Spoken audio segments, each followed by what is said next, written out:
नमस्कार दोस्तों, आज की वीडियो में हम बात करने जा रहे हैं यूपी के कानपुर के टॉप 5 दबंग राजनेता के बारे में। आइए जानते हैं उनमें से कौन कौन से हैं।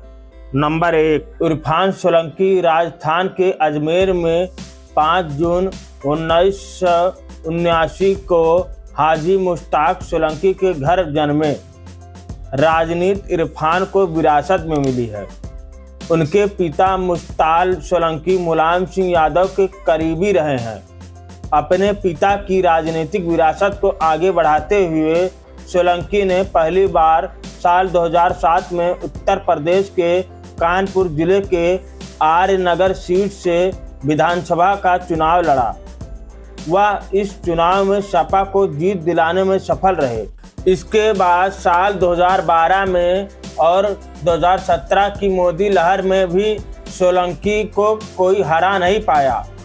दोनों ही चुनाव में वह सपा के टिकट पर सीसामऊ सीट से चुनाव लड़े थे। वह वर्ष 2022 में भी विधायक निर्वाचित हुए। इरफान सोलंकी की साल 2003 में नसीम सोलंकी के साथ शादी हुई थी, जिसमें उन्हें एक बेटा और 2 बेटियां हुई हैं। पेशे से कारोबारी इरफान सोलंकी का अपना लेदर का कारखाना है। इरफान सोलंकी पर जाजमऊ की डिफेंस कॉलोनी की रहने वाली नजीर फातिमा के प्लाट में बने मकान में आग लगाने का आरोप है।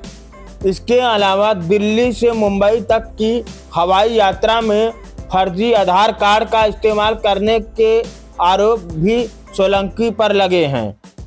वह फिलहाल महाराजगंज जेल में बंद हैं। इससे पहले भी वह कई बार विवादों में रह चुके हैं। साल 2011 में सोलंकी तब विवादों में आए थे जब उन्होंने एक IAS अधिकारी ऋतु महेश्वरी से कथित तौर पर दुर्व्यवहार किया था। इसके अलावा कार में टिंटेड विंडो को लेकर सोलंकी पुलिस वाले से उलझ गए थे। तब भी उन्हें लेकर काफी विवाद हुआ था। अखिलेश यादव की सरकार में साल 2013 में उन पर एक और केस हुआ था। इस दौरान उन्होंने तिरंगे के रंग का एक केक काटा था, जिसे लेकर खूब बवाल हुआ।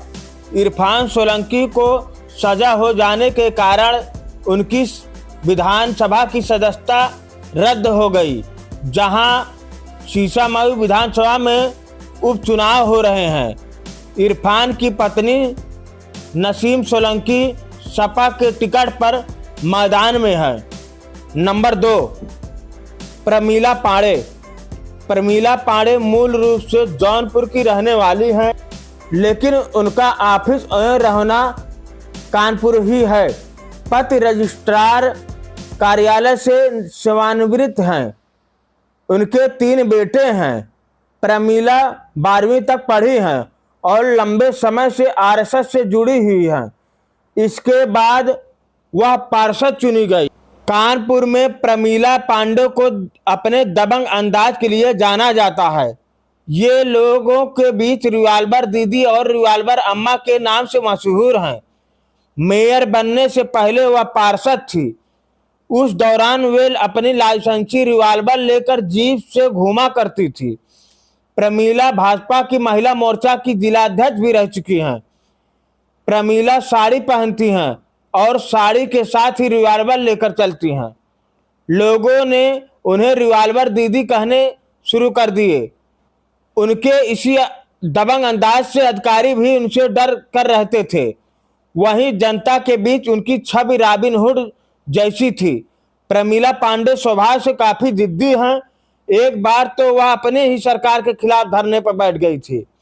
ये घटना तब की है जब कानपुर में सड़क का एक हिस्सा गिर गया। उस वक्त बीजेपी सरकार की काफी आलोचना हुई थी। इसके अलावा कई बार नगर आयुक्त की शिकायत सीधे मुख्यमंत्री से की गई। 2021 में उन्होंने एक भोजपुरी गाने पर डांस भी किया था। तब यह वीडियो पूरे देश में खूब वायरल हुआ था। पिछले विधानसभा चुनाव में जब बीजेपी के पक्ष में नतीजे आए तो वे अकेले ही ढोल लेकर निकल पड़ी थी। उन्हें देखकर उनके पीछे हजारों बीजेपी वर्करों की भीड़ इकट्ठा हो गई थी। बीजेपी का कोई भी प्रदर्शन होता तो वह हमेशा अपनी स्कूटी पर पार्टी के 4 झंडे लगाकर सबसे आगे रहती थी।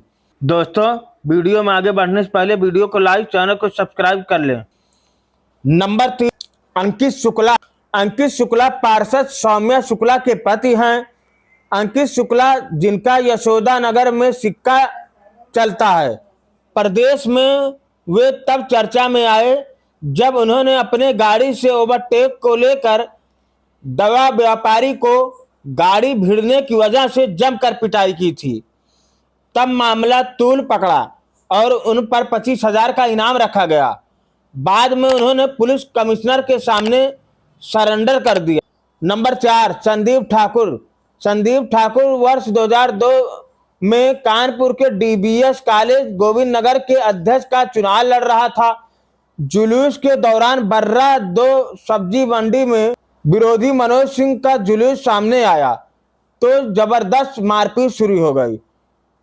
इस दौरान संदीप ने विरोधी मनोज के समर्थक टोनी यादव को गोली मारकर हत्या कर दी थी। इस मामले में संदीप, उसके पिता जेबी सिंह और भाई संजीव समेत अन्य के खिलाफ बर्रा थाने में हत्या समेत अन्य गंभीर धाराओं में मुकदमा दर्ज हुआ था। इस मामले में गवाही और ट्रायल अंतिम पड़ाव पर है। जल्द ही संदीप के साथ ही इसमें आरोपी उसके पिता जेबी सिंह और भाई सिंह को सजा होने तय माना जा रहा है। शातिर संदीप ठाकुर के जालसाजी का इतिहास जानकर आप भी दंग रह जाएंगे। शातिर संदीप सन 2008 में वस्त्र मंत्रालय फर्जी मंत्री बन गया और लाल बत्ती लेकर घूमने लगा। इसके बाद उसने ड्रग्स माफिया ब्रिजेन सोनकर और अपने सगे बहनोई से 35 लाख रुपए लेकर मंत्रालय का फर्जी लेटर जारी करके लाल बत्ती बांट दी थी। अपराधी लाल बत्ती से घूमने लगे तो शहर में खलबली मच गई। मंत्रालय में इसकी शिकायत हुई थी। जांच में फर्जीवाड़ा सामने आया तो सभी की गाड़ियों से लाल बत्ती उतारी गई थी। भारतीय जनता युवा मोर्चा के क्षेत्रीय उपाध्यक्ष संदीप ठाकुर की कुंडली खंगाली गई तो सामने आया कि सिर्फ बर्रा थाने में ही हत्या के प्रयास, एनएसए और बलवा समेत 7 गंभीर मुकदमे संदीप पर दर्ज हैं। कानपुर और गैर जनपद में मिलाकर 1 दर्जन से अधिक गंभीर धाराओं में मुकदमे बताए जा रहे थे, उन पर दर्ज हैं। इसके बाद भी नवंबर 2019 में तत्कालीन डीआईजी अनंत देव ने संदीप ठाकुर की हिस्ट्री शीट ही खत्म कर दी। उसके प्रभाव के कारण उसकी हिस्ट्री शीट ही खत्म कर दी गई। हिस्ट्री शीट खत्म होने के बाद संदीप की निगरानी भी बंद कर दी गई। कानपुर कमिश्नर रहे असीम अरुण ने बताया था कि एक बार हिस्ट्री शीट खुलने के बाद आजीवन उसे खत्म नहीं किया जा सकता। संदीप ठाकुर तो सक्रिय अपराधी है और उसके मुकदमे भी अभी खत्म नहीं हुए हैं। इसके बाद भी उसकी हिस्ट्री शीट कैसे खत्म हो गई, यह जांच का विषय है। मई 2008 में बर्रा पुलिस ने उसकी हिस्ट्री शीट खोली थी। नंबर 5, अमिताभ वाजपेयी। अमिताभ वाजपेयी का जन्म 1977 को कानपुर में हुआ। इन्होंने अपनी शिक्षा दीक्षा MBA तक की है। अमिताभ वाजपेयी समाजवादी पार्टी के राजनेता और उत्तर प्रदेश विधानसभा के सदस्य हैं। 2017 से वे उत्तर प्रदेश राज्य के कानपुर नगर जिले के आर्य नगर का प्रतिनिधित्व कर रहे हैं। वह 2022 में भी दोबारा विधायक बनने में कामयाब रहे। आर्य नगर विधानसभा क्षेत्र से भारतीय जनता पार्टी के सुरेश अवस्थी को 7,924 मतों से हराकर वह विधायक निर्वाचित हुए हैं। अमिताभ वाजपेयी हमेशा सुर्खियों में रहते हैं।